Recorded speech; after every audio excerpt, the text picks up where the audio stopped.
And now, Detailing Success and PNS Double Black present the Renny Doyle Podcast, a podcast for blue-collar entrepreneurs.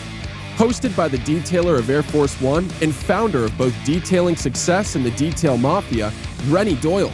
Good morning, everybody. What's up? What's up? Hello. Oh, we can't hear you too good. Let's bring that speaker over here. Barry, what's up, buddy? What's up, buddy? How you been? I'm doing good, man. I'm doing good. This is Good. exciting. Finally. Yes, man. We got you on. So, hey, we got some business to take care of, so hold on tight. What are you looking up at, man? You look like Stevie Wonder, dude. Now I got a couple monitors, so I always like. Oh, I gotta raise my camera up. You know what I mean? I thought you were Like going to my start saying "We Are the World" or something like that, man. No. What it is my head's so big, so I need Okay. monitors to see them all. You know what I mean? So Gotcha. I'm actually like growing as like an entrepreneur. I think if not, I look like I am. Yeah, You know what I there mean? you go. That's it. I'm We trying to play the role. So we've got a 5-day training going right now. And so Nice. before we go any further, there's one or two people but we're going to have them come up right up here and say hi to everybody, and then we're going to jump All in, right. take care of some business, and then we're going to talk shop, man. So hold on 2 seconds, you guys. Come on up here and just say hi. Introduce yourself real quick. How you doing? Ray Kraszewski, Ray's Mobile Detailing, Northern New Jersey. All right. Ray. Sister. Jeff Catron, Yon Talk Detailing, Winchester, Virginia. And that felt great. Another Eastern. Yes. Yep. Don't be shy, guys. Oh, too tall. Nathan Warren, Frontline Shine, Indianapolis, and Florida. I've never seen him before. Hey, your lens broke there, buddy. What is it? What was it? What did he say? I don't know. He said, never mind. We can't say it on here. I'll tell you later. Okay. Gina Sandwich, Dirty Harry's Detailing, New Jersey. Right All on, man. right. Tony Mazzell, T-Line Auto Detail, Tehachapi, California. He's one of our interns this month, so he's the junior intern. Harry's the senior intern. Harry Sandwich, Dirty Harry's Detailing, Florida and New Jersey. All right. So Harry went out and had a surgery that normal people just have one, and he had two. So just kind of in Harry style. So Oscar, get up here. Oscar's in the house. And Hey, what's going on, Barry? Oscar, 805 Detail Shop. Hey, Oscar. What's going on, brother? Nice to see you. All right, so here we go. So hey, 5-day going on. We're gonna talk business life. What's going on with Barry? What I've seen. I'm gonna give a little introduction. We got a lot going on. This next 2 weeks is crazy around here. We'll be down at Justin Labato's coming into town tomorrow, right? He'll be here tomorrow. So we're gonna do a joint event down at Uber Detail with Uni and Carlos down in Corona, California on Saturday. And then we head back. We're going to the back to Chicago Auto Pros on Wednesday. Yeah, And- the creators event. Yeah, it's pretty cool. We can't wait for that. We've got coffee coatings and profits coming up all over California, from Southern California, Northern California, in the next 30, 35, 40 days. So it's a busy time. Right now, let's concentrate on this dude that's here with us, man. So let me give a little introduction to Barry. I like to say something kind of personal before he introduces himself. I watched this kid come up through, right, as a detailer, and we had just started. We just done the Air Force One project, and this company, Presidential Detail, pops up. The internet was starting to get pretty solid, and so I started kind of following. We didn't have Facebook wasn't around and stuff like that quite yet, but just started following him, started seeing him at some events, and found out he served. He was in the Army, and just started admiring him. So flash forward, as both of us kind of we share a lot in common, a tremendous amount. He loves his country, loves people, loves small business, and then we faith-based, loves history. I'll let him go into what he wants to go into there, but he gets me into a facility that not many people get to see. When I was in Philadelphia, blew me away, man. We just, it was unreal, because I'm a history. I was working on my master's at that time. I finished it right after that, and it played a huge part of finishing up my master's degree. This guy, though, is a lot of people he follows his feet. A lot of people follow their mouth, and you can't go anywhere just with your mouth alone. You got to follow your feet. And this young man, as he's coming up, he started one brand of company, sold that. We'll let him go into his current brand of company and what he's doing there. But he started out just like a lot of us did, just like I did, as pushing a polisher, guys and gals. And so I hope that he's able to take and really influence and kind of share his journey, what some of the struggles were, some what the triumphs were, and we'll jump into that. So Barry, introduce yourself. Hi, everybody. Barry Theal. I'm one of the owners of SB3 Coatings, and I'm actually with the IDA as well. I'm an RIT, CDSV with the RIT, and that's it, man. I'm just a normal, everyday guy like everybody else, you know. Your dad, husband, all that good stuff. How many kids? Yep. And today is actually my son's 16th birthday. Oh, man. So happy birthday to my son, Jake. It's an accomplishment for me to be able to see my son grow up. I think I never thought I'd live to see 40, but to see my son grow up and be here where I'm at today, man, I can't complain. At all. Life is all right. Awesome. That's awesome. Well, good news is it just gets better. I hope so. Yeah. Plus, you managed to keep him alive for 16 years, so that's pretty good. I did. Well, let me tell you, that's my wife's doing.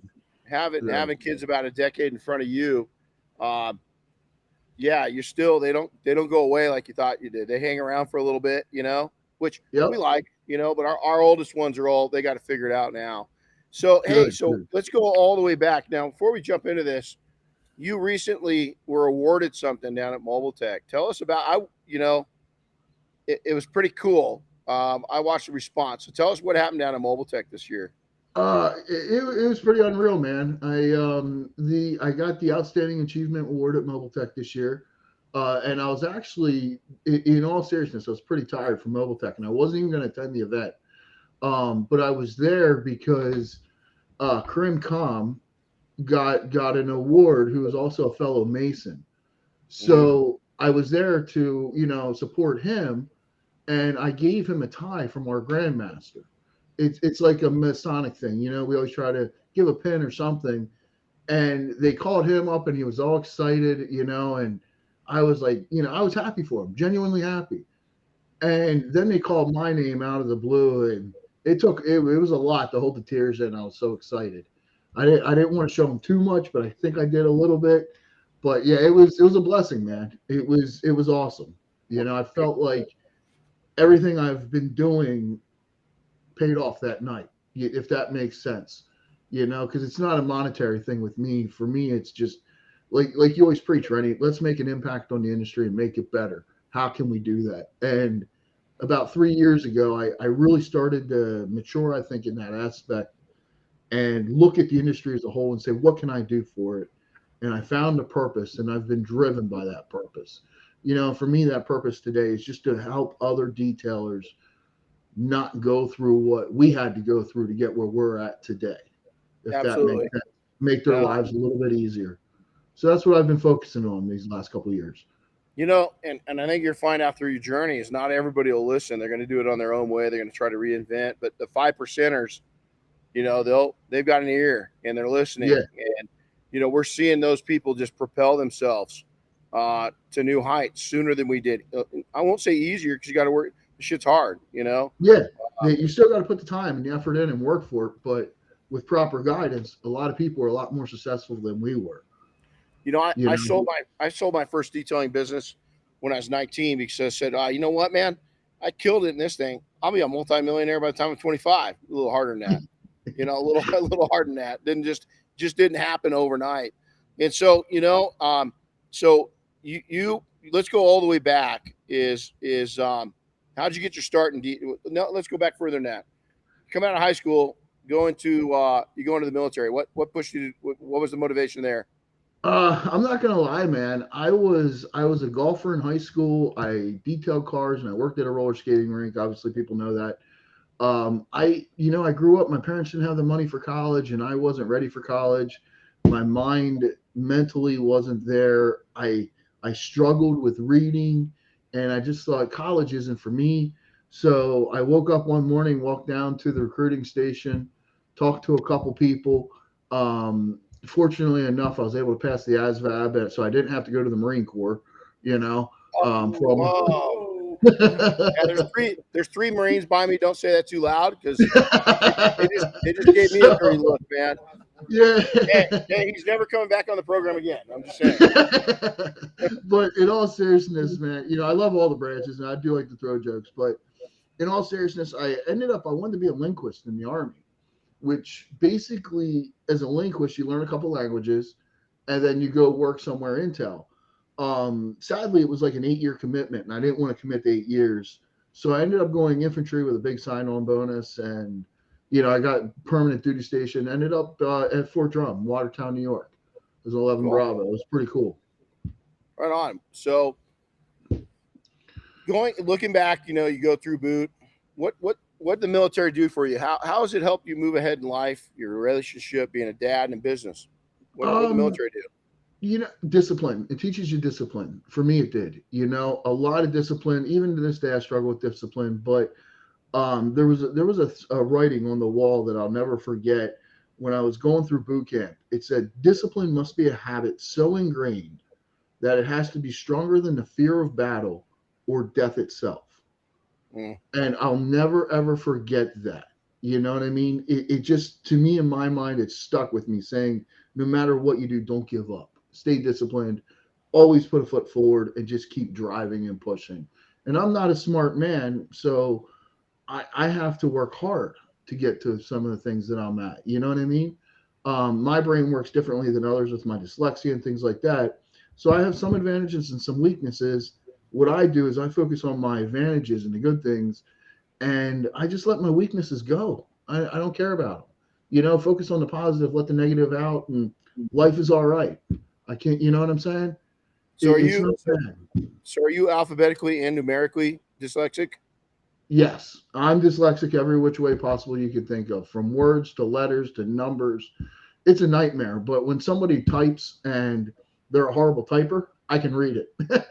Me too. So I do have some advantages, So and when you didn't, I really didn't start opening up this because I was diagnosed special ed kid, ADD. They didn't know that for a couple of years because our school district wasn't a real wealthy school district, so they tagged me with a lot of different names, and then figured out it was ADD. But then it wasn't later into high school that I figured out I was dyslexic on top of it. But I'm very fortunate because I'm not numerically dyslexic. Alphabetically dyslexic. It's bad with me, man. I look at things and they go every which way. Yeah. And it's funny because I can, the word puzzles and stuff like that, man, I can see stuff. It's not hard for me, to see a word puzzle. Those are easy. Numbers, I'm straight up on that. So so a little bit of a challenge. How old were you when you found out you're dyslexic? Let's see. I was in 9th grade, so I would have been about 14 or 15. How challenging was that? Did it bother you? Yeah, it did, man, because I felt like I was a pretty popular kid in school. I was on the athletics teams with a lot of stuff, had a lot of great friends that were athletic. I had a good life, but deep down I knew something was wrong, but I was too embarrassed to say, hey, something's wrong with me. Right. I don't understand this. And I couldn't figure out why I had to work twice as hard as the next person every time a book was put in front of me. You know what I mean? And then luckily I had a teacher in 9th grade. Her name was Mrs. Slosher. I finally talked to her about a year and a half ago for the first time since high school. I seen her husband on Facebook, messaged him. I called her and I just wanted to thank her because this lady changed my life. So we talked for almost 2 hours on the phone. Her and her husband, great people. One day, I'm going to support one of their events this year. They do something with horses and veterans. And so now I'm able to give back to her 40 years later at the end of this year for their thing. You know what I mean? So this lady changed my life and she don't know it, but I'm going to change the way they look at donations at the end of this year. It's the least I could do. That is so cool. So let me ask you this. So I've got Diane, my wife's taught me this saying. And I think it's cool because each one of us, we all have our battles and challenges in life. Some are a lot deeper. And she said this one day, and I said, hold on, what'd you say? And she goes, I don't know. And we went back over it. It's one of those accidental statements that has stuck with us, is that you can be you can be a victim or victorious. Yes. And so when you have, huge. Right. And so how did you get through? I've talked to being having that same, and it's funny. Okay. So like, I'm going to say I didn't talk about dyslexia in my life until real recently. And and here's why, is even being in my 50s, successful, all this shit is like, I already had one thing against me with ADD that's onset to ADHD as an adult. It's like, I almost didn't want to admit to myself that there's something else hanging in there, that I had another issue. Does that make sense? Yeah, no, I get it, man. I do. And I think it's tough for a male in general to share what's wrong with them, because growing up, you're a couple years ahead of me. I think Chris might be a couple years below me in age, but that age gap where we were raised, I don't know about you, Renny, but my parents were pretty hardcore. Like I never argue with my mom because my mom would beat the crap out of me if I did. And my dad, the moment he would say, Barry, I knew, just stop. You know what I mean? So we were raised I was anyway, to be this male figure, basically, the typical male. And for somebody like that to say, hey, I'm weak at something, that's hard to do. But I think it takes a man. I think it takes a man to say, hey, I do have weaknesses. Right. I do have my struggles, because I do. I struggle with things just like everybody else. You know what I mean? People see the good that we bring, but they don't see or know the bad that we have as well. Yeah. You know what I mean? And for me, I always focus on the good. The negative stuff I just throw out the window. I have to, because if I dwell on something negative, I'm not focusing on something positive. And then my mind goes into spirals. So I'd rather just stay positive, man. That's it. It works for me. So I didn't have a dad. Okay. This on the screen, for those that are watching live or on YouTube, this was my Italian grandma, 5'9". Yep. Terror. Most men were scared of her. She was a solid woman. And, when I got, first thing they told me is, and she was in the room when they did it, is they told me I was retarded. Straight out, they told her, whoo, oh man, she started screaming stuff in Italian. She got in this lady's face. It was the assistant principal, Mrs. Molina. I'll always remember her for not good reasons, because she always treated me like shit. This kid put me down. She did. She put all the kids that had challenges. She didn't build us up. Mrs. Johnson, I've got a teacher in my life. Mrs. Johnson's the one that changed it. But you're right. And she's the one that told me my whole life through, you're not broken. There's nothing broken about you. You've just got a different set of challenges. You've got it. Now, and a lot of people, anybody, we all have challenges. You're short, you're too tall, you're fat, you're too skinny, whatever, man. In this society, something's wrong with everybody, it seems. No, you're not. You are who you are. Yeah. And when you accept yourself, and I think you've done a good job of that, of accepting yourself. And, we went to an event and we met, you brought somebody in, a company that I was like, what is a Yorable? I walk out in this parking lot and there's a Audi R8 with Yorable all over it, and I was like, what the hell is a Yorable? It's who are those guys? Yeah. What is it?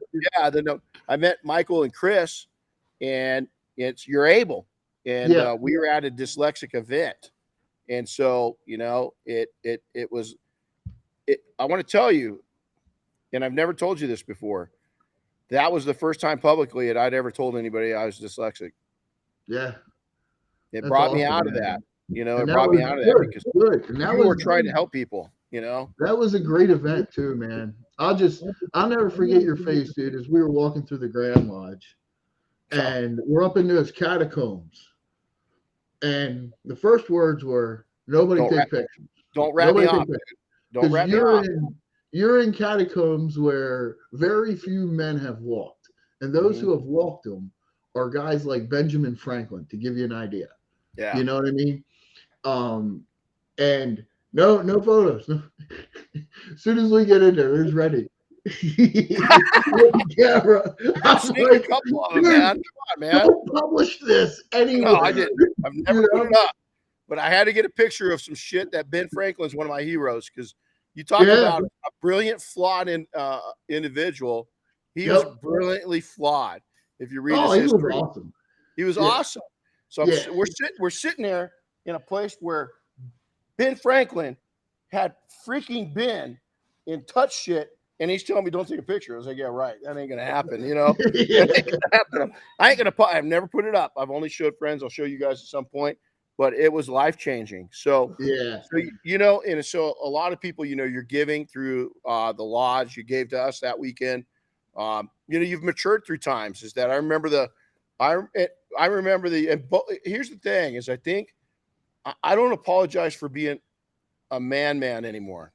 Is that I went through a time where and I told you we've had this conversation where both of us are a little pushy, not as bad as this guy over here. There's a guy over here that he tames me down, you know. I learned from him though, because he doesn't take shit. Harry, I'm pointing at Harry. You know, Harry's just, I mean, when it said in the dictionary it says manly, there's a picture of Harry. When it says manly with the mouth, there's a really big picture of Harry, because he says what he feels.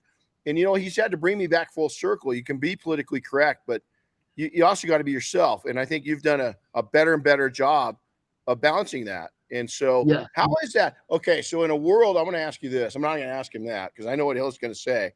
And it's going to be a 4-letter word with a U behind it, you know, because he just doesn't give a shit. Right.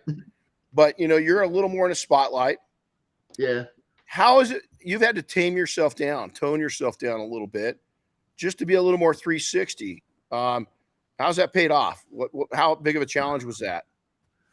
It was tough, man, because like everybody knows, and I can't hide the fact that I would say 10 years ago, I was pretty egotistical, a little bit, maybe a lot, but I was good at it. It just keeps going. Stop, you know.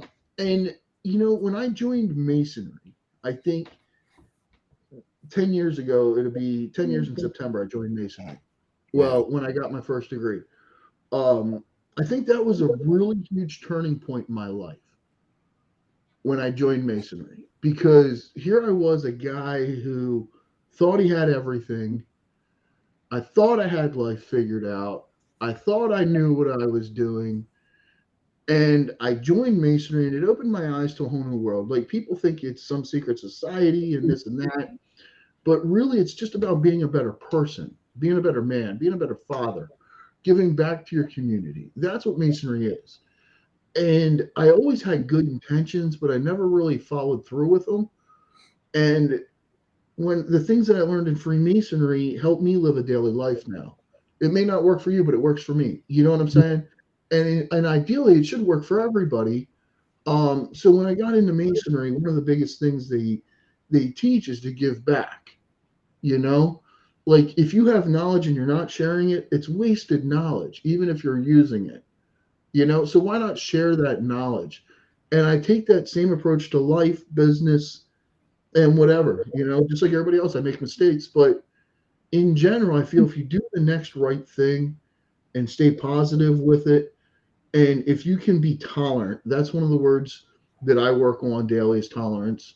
I struggle with tolerance. I get a little impatient sometimes, and I want to push harder, but yet not everybody wants to push that hard, you know, so I got to be patient. But for me, it's a well-balanced life of moderation.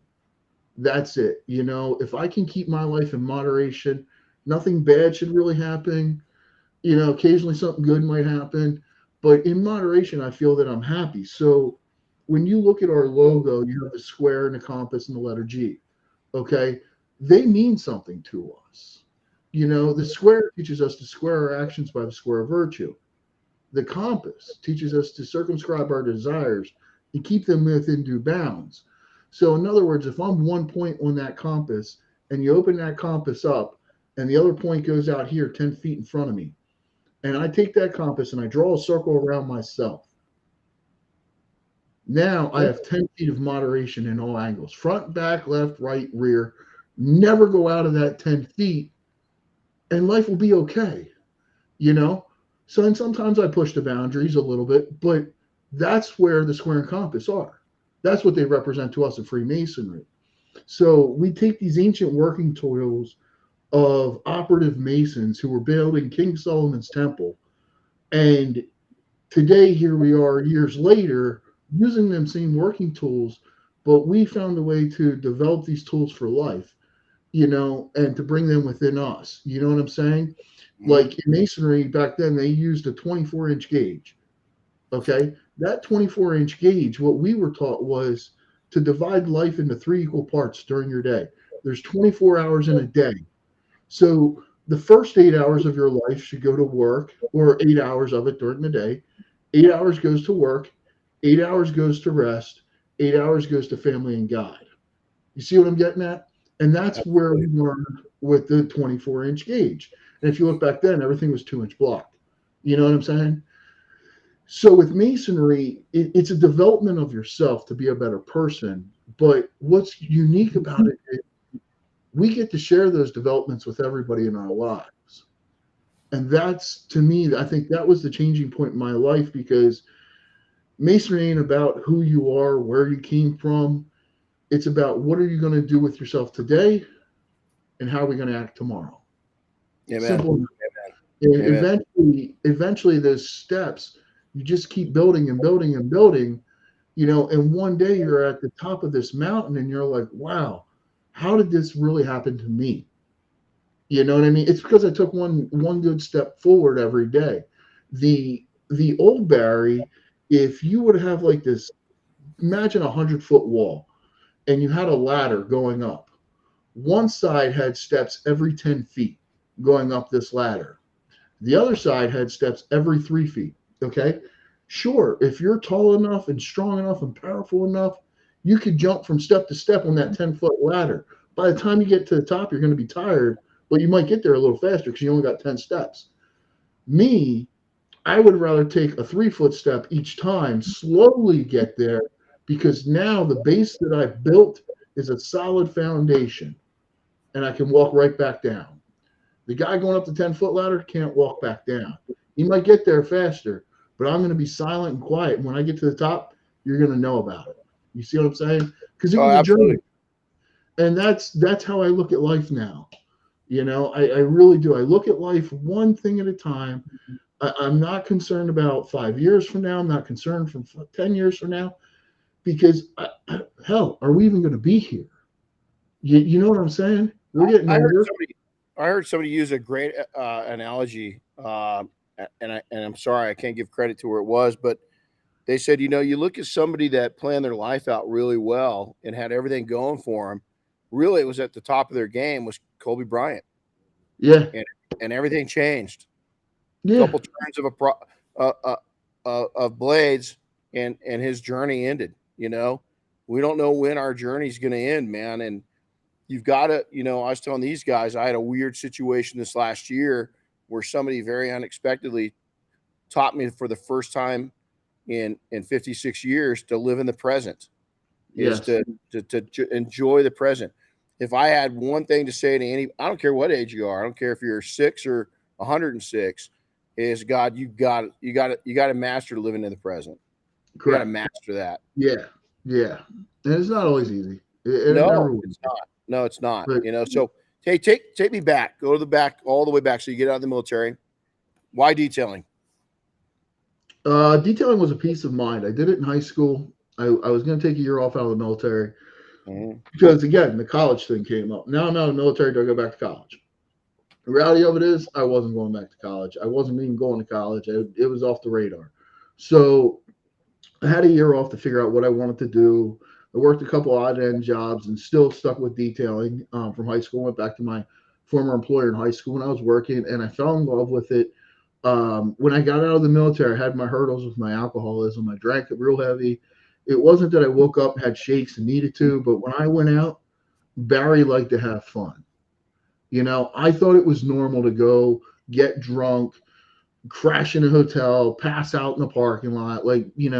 I thought those things were normal. I thought that's what, hey, we're 20s. That's what we do. No, normal people don't live like this. Barry, you have a problem. You have a DUI. And detailing for me never required reading a book. I have read them now. I've read your book and a couple others, even though you haven't signed it yet, and I've only seen it probably 50 times since then. But for me, detailing was hands-on, and that's how I learned, and I fell in love with the polisher. I fell in love with the movement of a rotary spinning, just cutting through clear. And when you think about the process that goes on from the time you hit that switch to the movement of your hand to the way the pad works, and then you apply heat, you apply pressure, you can develop some heat with the pad, you can work the paint. Like that all began to work in my mind, think, I love this shit. Like I love it. And then we know what happens after that. You get good at it. You see the before and after. Then I started working for my own ego. You know what I'm saying? Because my own ego said, hey, this car got to be perfect. Every car has to be perfect. So I'm working for my own ego, and I'm realizing I'm not making money, because I was feeding my ego, not finding a solution for a customer, and then creating that experience for the customer, and then helping them later. You know what I'm saying? And bringing them back. I didn't care about that. What I cared about was the next car and how I can make it look the best to feed my ego, and I got really good at it. And it was an addiction within itself. That whole process became an addiction to Barry. Like, I need a car. I need to work on. I need to whatever. It was a mental mind fuck, right? Pardon my language, but it was. And today, I try to teach guys, great. We need to learn everything. You need to understand and have the knowledge of what you're doing. But where I always backed off was the business side. I didn't care. I always had cars. Money was always coming in. I just didn't care. But then at one point I thought, man, I've got to build something here. And that's when people found out who I was with detailing on the internet. And here I am. It's been a wild rodeo, man. I'm very fortunate, very blessed. Well, these guys walk in, and when they walked in on Monday, the first thing I told them was, hey, man, the detailing side, the tool side, it's the easy side. I got you. Relax. Yeah. It's it's not easy. It's like any trade. My brothers, all three of my brothers are master electricians. It's easy for them now. The hard part is being the entrepreneur side, being the profitable side. And you want to be a 50%er? Do you want to be a 25%er? Do you want to be a 10% or 5% or a 1%er? I always aim for 1%. I want to be the top. And I don't care about is people, oh, my ego is so, okay, confidence and ego are two different things. Yes. But my thing is, I had kids when I went back into this, my second time entering back into detailing 20 something years ago. I'd already sold I already sold my first business. I'm going to be a millionaire, and it just took a little longer to do that. But the business side of it is the sticky side. That's the side that you've got to really, and the sales side of it, everybody talks about, I would much rather you give me a person. Okay. You give me Sally or give me Gina that's sitting right next to me. And Sally's this world-class detailer that can kick ass. And Gina is a world-class salesperson. My money's on Gina. Because if she can connect with people and sales, everybody thinks slimy. Man. No. I mean, everybody's a salesman. Everybody's a salesman. You're selling yourself constantly. And if you can get good, you can get really good. And then when you bring your personality into it and you give your caring and giving back, like you just illustrated, you're deadly.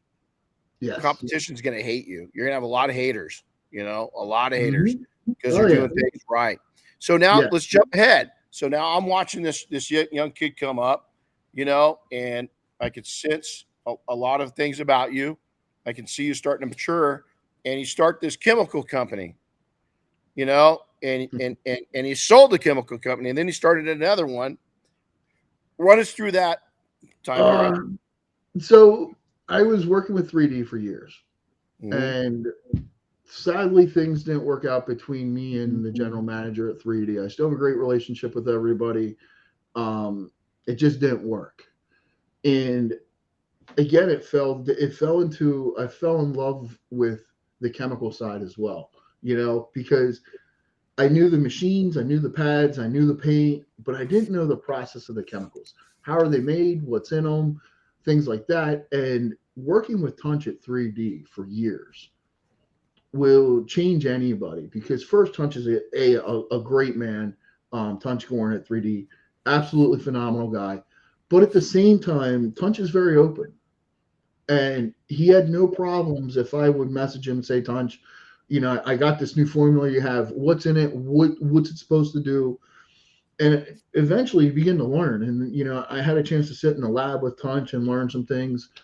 And I fell in love with that side. And once you turn to that, how do you say it? I think like when you become a detailer and then you begin to work with companies a little bit, people tend to jump into it too fast. And I was one of those guys who did. But I already had all the experience that in the business, and my business was booming, so I was able to make some time. So when things didn't work out, I was upset that it didn't work out, and I thought I got to do something. So I started with my partner Scott Ward now with SB3. We started a product company called Americana Car Care, which now everybody knows it as Americana Online or Americana Global. Yeah, we sold that to Ceramic Pro. To like one of the owners of Ceramic Pro and one of their guys, and today they're successful with it, and I'm so happy that they could take that brand and do with it what I always wanted to do at that time. I'm a little more patient with my business. I like to build a foundation and slowly build business versus just jumping and going at it hardcore right away and trying to make the millions in the first year or two.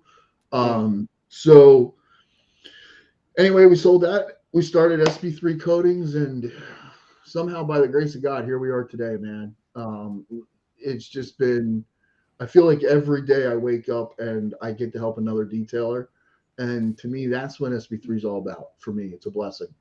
It really is. It helps me serve my purpose. That's awesome. So, now you're at a whole different, the detailing, you worked your way up.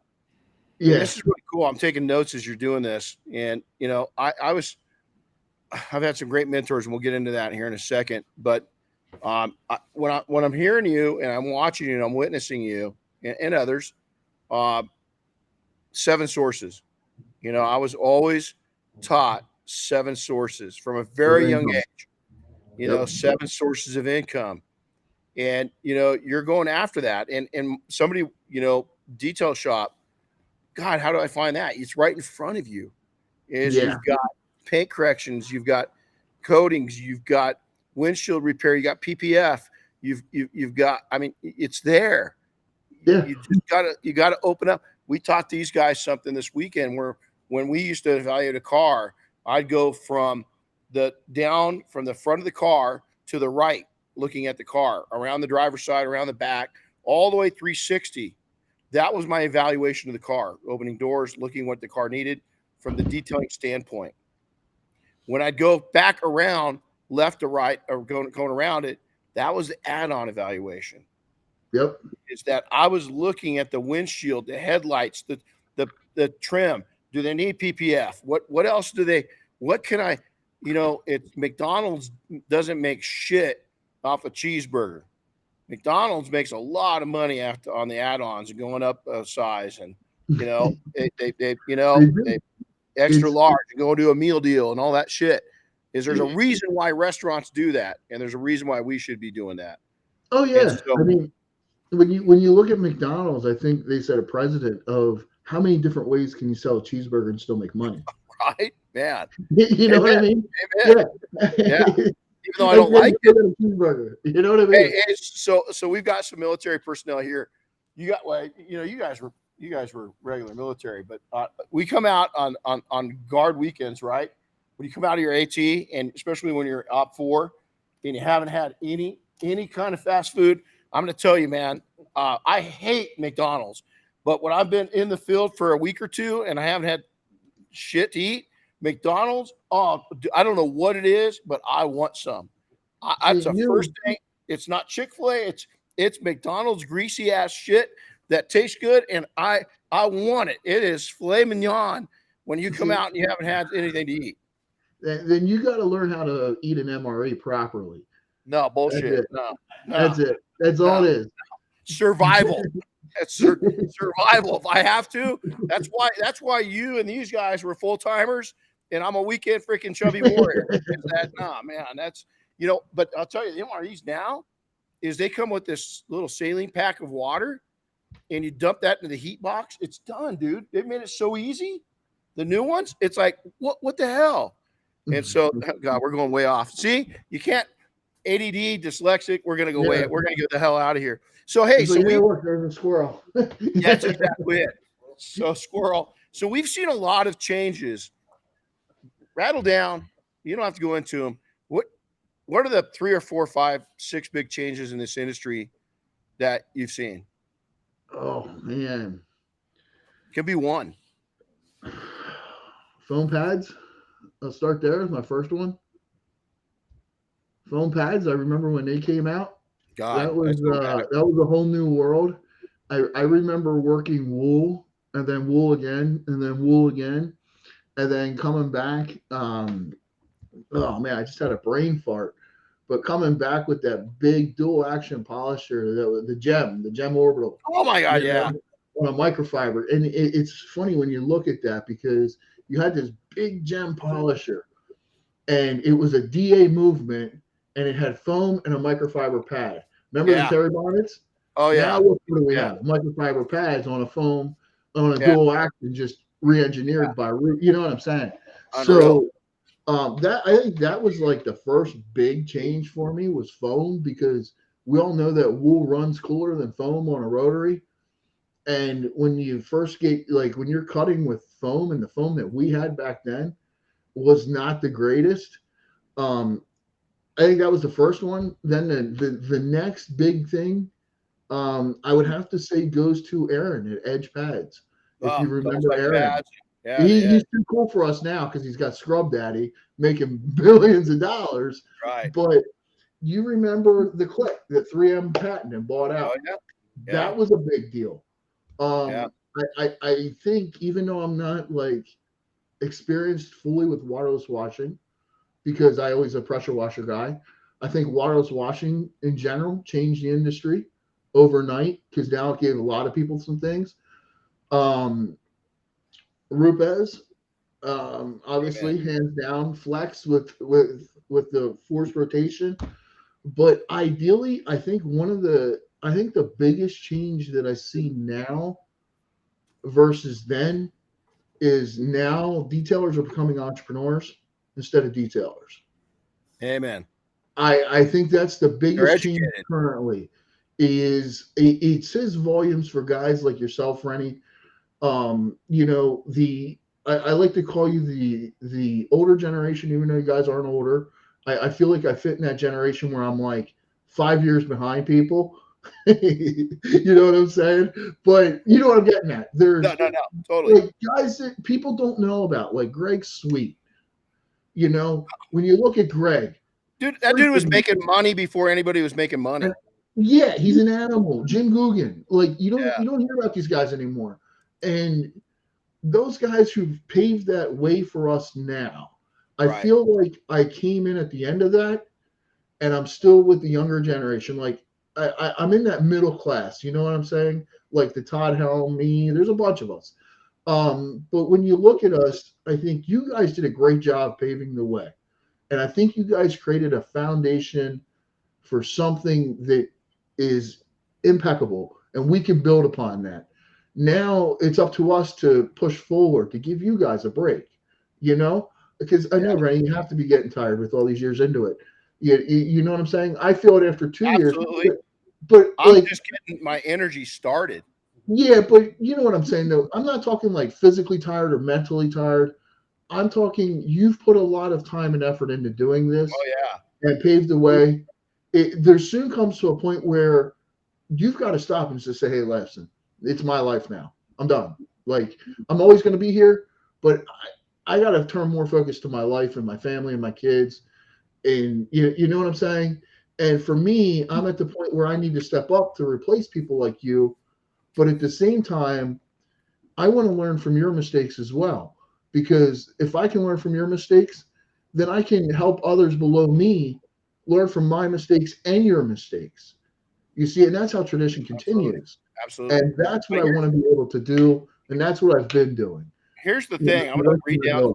I'm going to share something with you. My mentors, I wrote them down right now. Art Scholl. A lot of people, if you're in aviation, you know who he is. He's the guy that did all the air-to-air photography in the very first Top Gun. When Goose got killed, Art Scholl got killed in that flash spin maneuver. That was the first guy that brought me into detailing. Was he a mentor? No, he just got this dadless kid.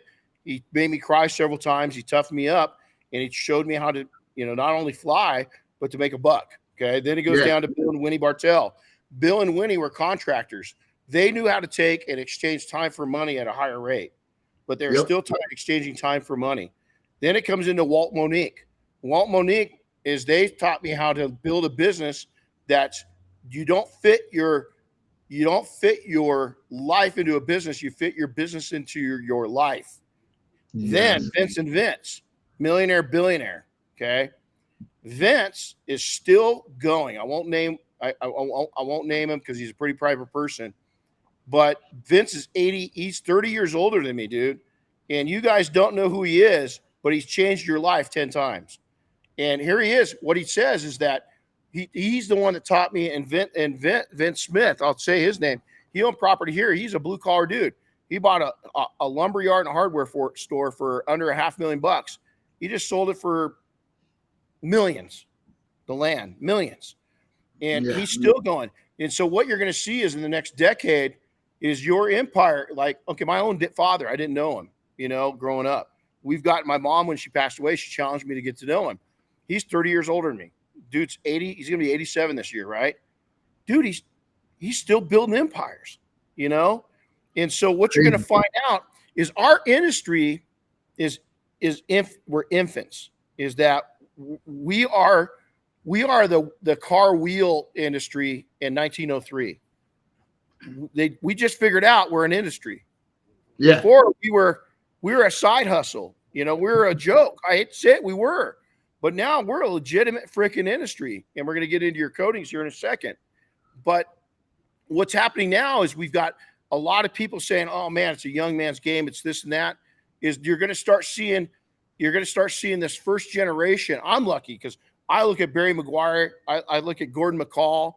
These guys, Gordon's just a little bit ahead of me. A lot of people don't know who Gordon McCall is, but he changed detailing for his life 30 years ago, And so I'm watching that. I'm this first generation that's been able to empirize this thing. Does that make sense? Yep. I was Rome, 3,000 years ago. And so now all of a sudden what's going to happen is we've got guys like you, women like you, professionals like you that are coming up through that are going to take and even build bigger empires. And they're going to do it easier, sooner, and they're not going to, excuse my French, fuck themselves up, by overworking and killing themselves doing it. They're not going to have 3 divorces. They're not going to have kids, and well, the kids might be in therapy because kids are a little weird right now. But they might, is you're going to do it the right way because there are generations that are doing it, including yours. So it's great points. So did you mentor up when you were coming up through? Did you have somebody in different parts of your life that you could go to and get constructive feedback and let them beat you up? Yeah, I mean, I really didn't. I really didn't get into mentoring, like being mentored. I think until I was about 30. I mean, I always got advice from people. Always took advice. Yeah. But as well as I do, mentoring wasn't really around then. And if it was, it wasn't spoken like it is today. Yeah. Absolutely. So yeah, I had friends that gave me advice. David Fermani was a great friend, still is. The dude's killing it in the game right now. But he taught me how to charge for my detail. I was doing these jobs. He's like, "You're killing the industry. Stop it." I'm like, what do you mean? I'm Ron Harris, guys like that. Ron Harris. Yeah, you know. Yeah. But yeah, no, I do. I now I have a lot of mentors. Most of them are not in the detailing industry. Only because, you know, like I understand detailing now, you know. I mean, do I need mentors? Yeah, but I want mentors that are going to teach me other things besides detailing a car. Because I don't really detail anymore. I want a mentor that's going to be there when I say, hey, man, I had a shitty day today. This is what I did. I can't figure it out. Bounce some advice off me, you know. But I'm also very fortunate to have my business partner, Scott Ward, with me as well. Smart dude. Scott's a very quiet guy. He's actually funny and very outgoing, but in the public eye, he's quiet. But again, like he's my yin and I'm his yang, if that makes sense, you know. Yeah, it's called Bob Phillips and I. Yeah, exactly. Yeah, like I like to spend money. Scott is cheap, and he's not frugal. He's cheap. We'll have an argument about that, but he's cheap in my eyes. I love to spend Bob Phillips money. Yeah, you know what I'm getting at? Like, so now I have a lot of people that I bounce things off of. And what's really unique is I'm in a position where people call me all the time for advice. And I learn from that as well. That's why I encourage it, you know, because it keeps me motivated, it keeps me fresh, but yet I may not have went through the experiences that they went through. So it makes me a little more well-versed, you know, and as you begin to mentor and, you know, be a mentor and mentoring, it's a crazy cycle, but what I found is it's a good cycle, you know. It's not a cycle where I'm doing dumb shit all the time. It's a cycle that just keeps going. I get better. The people around me get better. And eventually what will happen is you'll find that you may become the smartest person in that room with your friends. When that happens, you got to realize you're in the wrong room now. It's time to move on, move up, you know, and that's what I try to do. You know, I try to grow consistently, but it's not financial growth no more with me. It's really not. Like, for me, it's just genuine peace and happiness is what I want in my life. That's it. If you've ever talked to anybody, and everybody has that one person in their life, if you've ever talked to them and you know that they're genuinely happy and they're at peace with life, it's an admirable trait, like that they have a trait, you know. It's really admirable. And I think when you look at, like, for me, one person I think we can all relate to, who I think has that right now in their life, you look at Michael Avens. Mm-hmm. Oh, totally. Great Totally. example. Yeah. You look at Bob Phillips as another one, you know. Yep. And I don't know Bob like you do, but the guy doesn't age. Great examples. Yeah, you know what I'm saying? Both of those people, when you look at them and you talk to them and you walk away, just they don't even have to say nothing, and you could see it, you can feel it, you know. And that's what I want to achieve in my life. It has nothing to do with being on the top, none of that.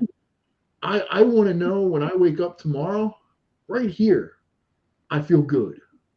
Right. Because then the rest is happening. You know what I found, and I want to get into your now, is that shit's going to happen all the time. You know, people think as you get your success, life's going to get easier. It actually gets more difficult, more complicated. And you got to wake up knowing, man, shit's going to go down today. That I don't even call it bad shit because it's called life. Yes. And you've either got to, and this is really me recentering myself after some bullshit that I let into my life. These people didn't bring it to me. I let it happen, right? Yep. I'm ownership of this shit, but it kind of got me on it knocked me out of my trajectory. Does that make sense? Yep. And it's me to write that trajectory and then wake up in the morning. And like this morning when I first wake up, I like waking up slow. Usually I wake up on my own. This was one of the few days the alarm went off at 5:30. Usually I'm already awake, scared the shit out of me, turned it off, and I laid there. And I just meditated. And then I prayed. Two different things. I meditated for a bit. And the one thing I told myself right before my feet hit the ground was, listen, prepare myself for what's going to go right or what's going to go a little astray. And I'll call it wrong. because even wrong things can be righted and be a good learning opportunity. And again, live in the presence. So I love that. And when you have people like Scott around you, you know, and again, Michael, I look at Michael and I look at Bob Phillips, two great examples. And I got to think back, what did their parents do? Because Dave Phillips is the same way. His brother is, that had to be some amazing. Honestly, I don't think I'm going to have that. I'm never going to have that aura around me because I've got something in my wood pile. I don't think it's going to let me happen. But because there's a little bit of maybe a defense there, maybe a little chip on my shoulder. I've gotten through those things, but whatever they have, they're at another level. But my goal is to give that gift to the people that I can influence. And I think the younger you start turning into Michael or Bob or Dave, is if we can get young people starting to turn into that, it's going to be a life habit that takes them well into life. Is I think it's not too late for me to have that. I just don't think my water's got a little more white caps on it. Does that make sense? Yeah. And so I'm okay with that because my edginess is what's made me too. Their calmness and their way of life is what's made them. I'm okay with being me, and I'm okay with them influencing my life. I've always told, and I need to tell Bob Phillips and Dave this, I haven't been around them as close as I am with their kids quite as much as I have been with Michael and his kids because they're in the industry. His children, you know, it's a family business. When I'm around Michael, that's the dad I wish I would have been. Yeah. Hands down. Hands down. Yeah. Does that make sense to you when I say that? Yep. Yeah. Yeah. And, you know, I think a lot of it portrays to Michael's success too, as a person and an individual. But in general, that's what I seek today. You know what I mean? Yeah. I seek humility, you know, but at the same time, I want to be confident. I want to be happy. I want to see others succeed. And to be able to be in the position where I'm in today, to be able to do those things it's a blessing, man. And that's only like 1/10 of my life at the moment right now, to give you an idea. You know, what's funny is, okay, like, I don't know what it is about software guys. Jody, you know, from Road FS. Yep. He's another guy. Rod. Now, Rod and I are a little closer. We got white caps. He's more like us. Mm-hmm. He's a little more edgy, but he's smooth white caps. He can go into, not that Bob, Michael, or Dave can't go into white water and handle it okay. They could. But I think that there's people that are a little more accustomed to being in the rough water. Yep. You know, we've kind of grown up there. We like being a little bit 1 foot into the flames. You know, some people like to fucking watch the world burn, and they're constantly fucking starting shit. And I don't want any fucking part of that, right? No. And I'm sorry for those people. You know, I really believe in triggers, and so when I start thinking negative these days, I think glass half full, man. I got a good life. Yeah. And I got to say now is if you keep me awake one night, you're out of my life, dude. If you're not blood related or somebody that I say I love you to, you can't keep me awake at night. Yeah. I value my sleep. Just get rid of it. You know, throw the trash aside. Yeah, you can't. Yeah. So hey, take us to modern day. So you sell your company, and all of a sudden we start seeing this SB3 thing pop up. A little bit. You've done, and here's the thing: is we've got competing products and companies. Dude, I love seeing your success because we're all making it happen, and we've got different audiences within the same audience. So where the hell did SB3 come from? How was that journey, and where are you guys going? And tell us, what is it? Some people might not know about it, you know, living under a rock. So the first thing I want to settle is SB3. What is it? We started with 3 products. That's where the 3 came from. Scott, Barry, and 3 products. Today, it's Scott, Barry. We have a global team now. We have literally 10 trainers in the U.S. 2 of them are getting announced next weekend. One of them that's getting announced is a Mafia guy. Bet you didn't know that. Cool. Yeah. Yeah. So Probably do. yeah, so it's a good thing. Great guy. I know he's educated and I know he's good at what he does. He has to be. If not, I'm going to come back on you. But no, in all seriousness, Yeah. I can't explain it, man. I can't, because I did this as a part-time thing. SB3 was a part-time gig to just to be able to serve the industry a little bit and give some back, you know. And we did it. Hope we can make a couple bucks. Today I think we made a huge impact on the industry. Not just so much by saying we're a big company, but I think it's the way that we carry ourselves, we present ourselves. And I really, with everyone on our team, I really try to encourage professionalism. And I want them to know that the things I do represent them, the things they do represent all of us, you know, and we need to be better as a team.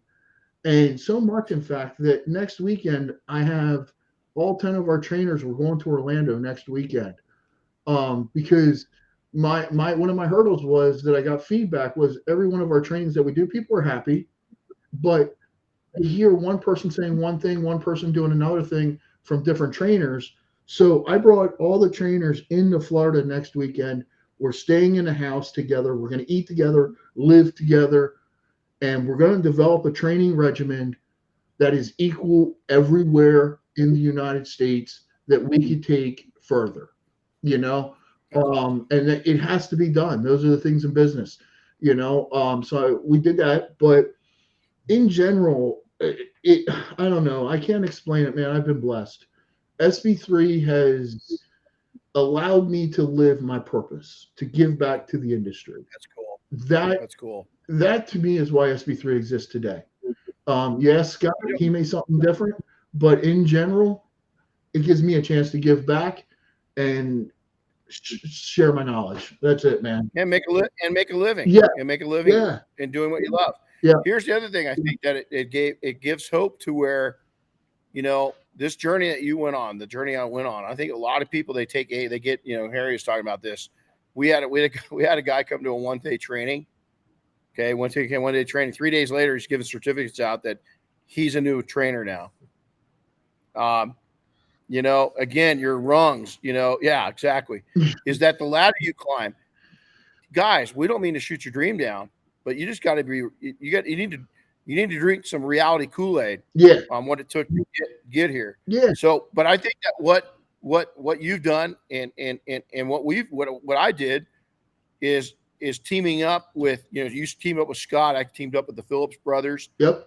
Is that it shows other people it's doable, but it's a 1%er. So you got to do the things to turn yourself into a 1%er. You don't do those things, it ain't going to happen. And your first thing isn't to is you go from a 90%er to a 1%er in 5 years. It ain't going to happen. No, Could happen in 10 years. No. Could happen in 10 years. And and that's tough. I have so much going on right now.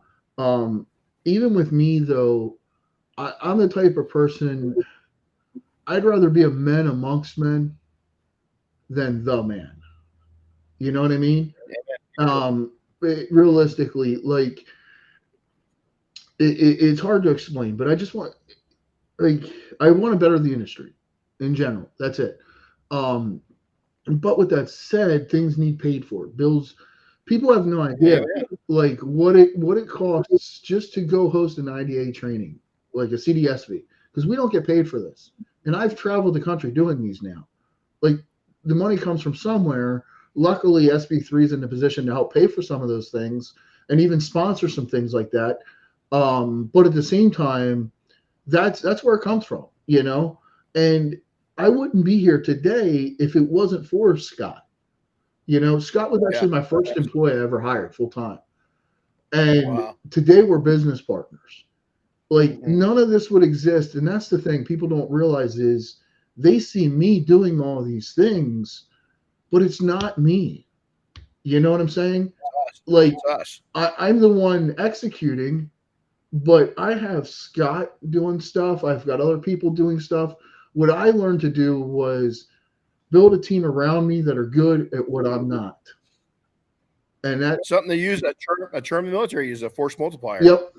Yeah. And now another thing I'm working on is time blocking. I don't know if you know what time blocking is. But for me, I've been working on that, and that's helped me because I have a little bit of ADHD too. I'm all twisted up sometimes, but the time blocking is really allowing me to gear my focus to one thing, and then the next, and then the next, and then the next.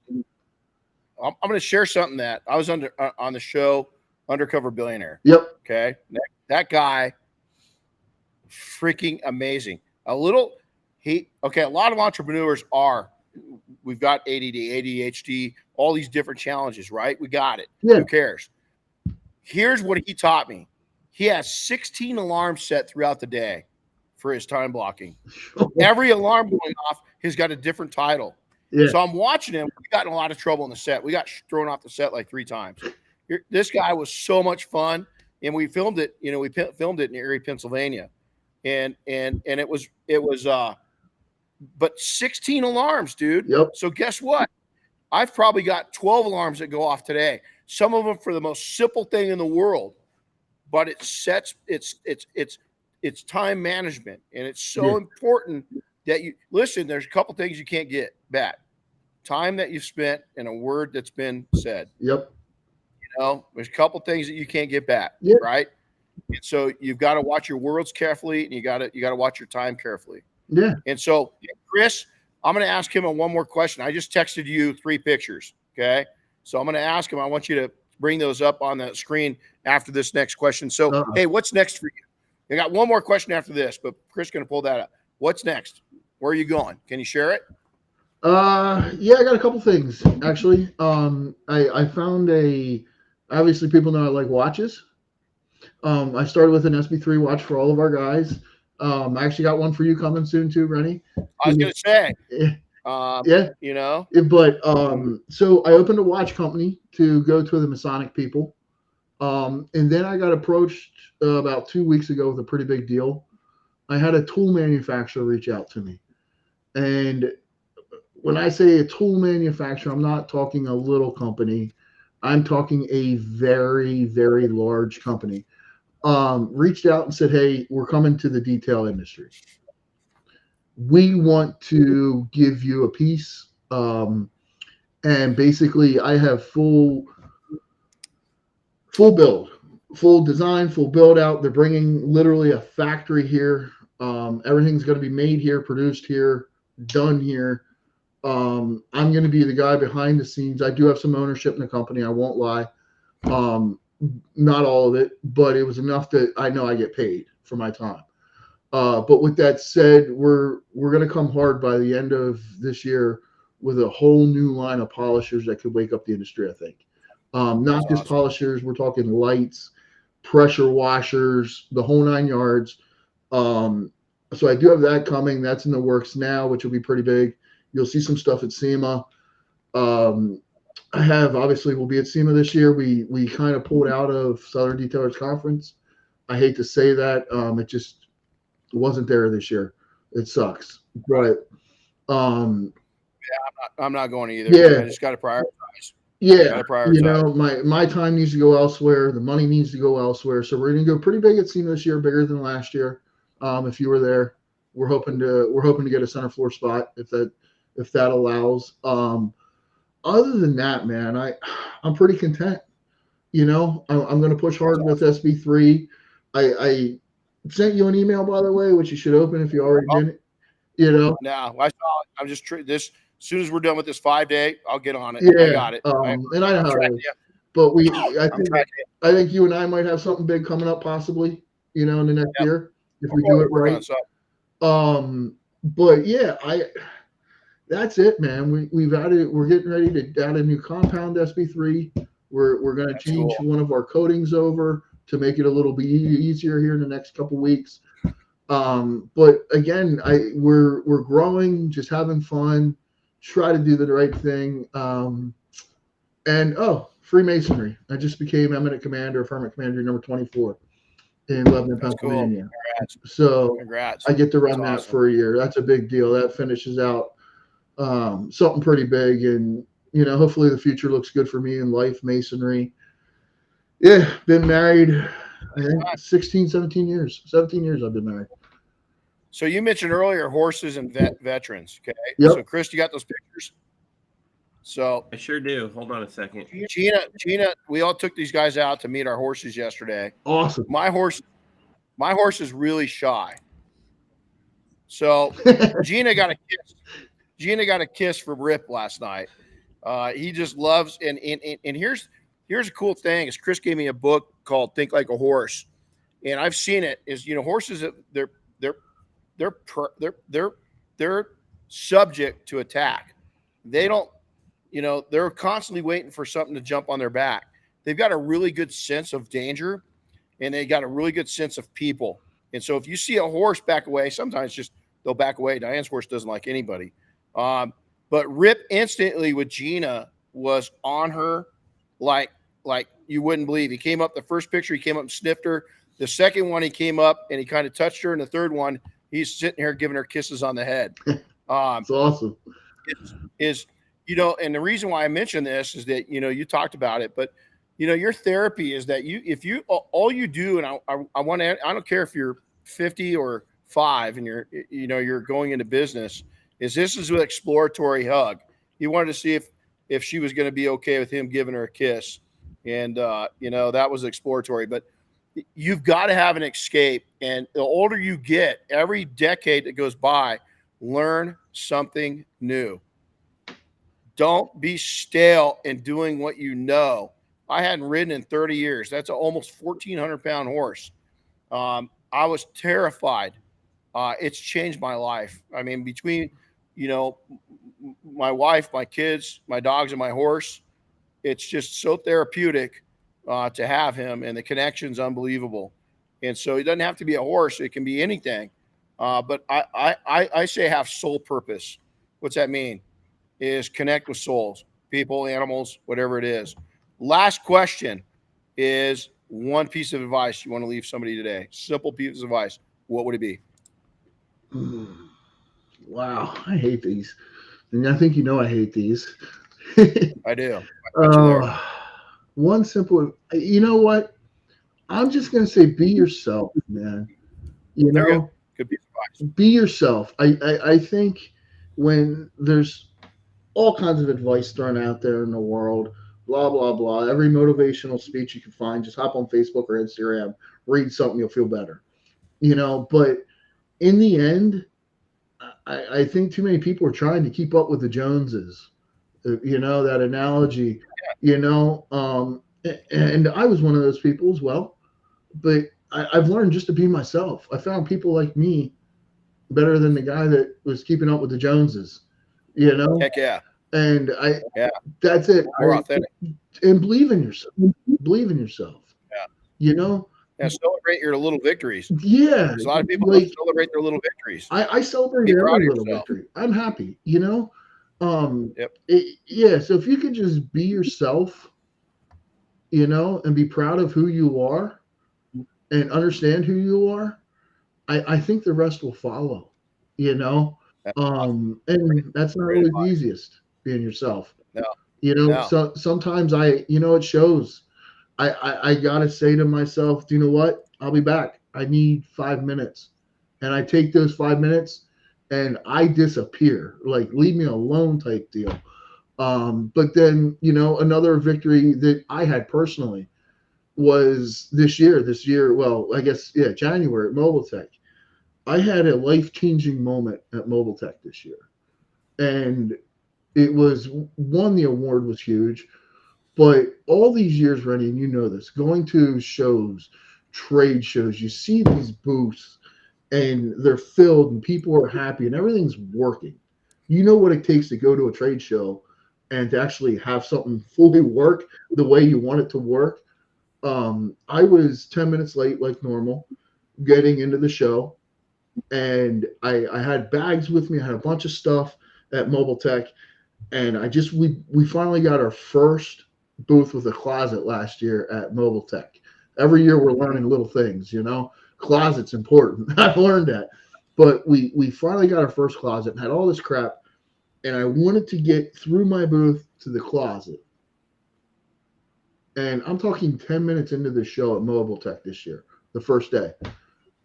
Our booth was so packed. It's awesome. I could not walk into my own booth. There was not an avenue, a channel, nothing to get in.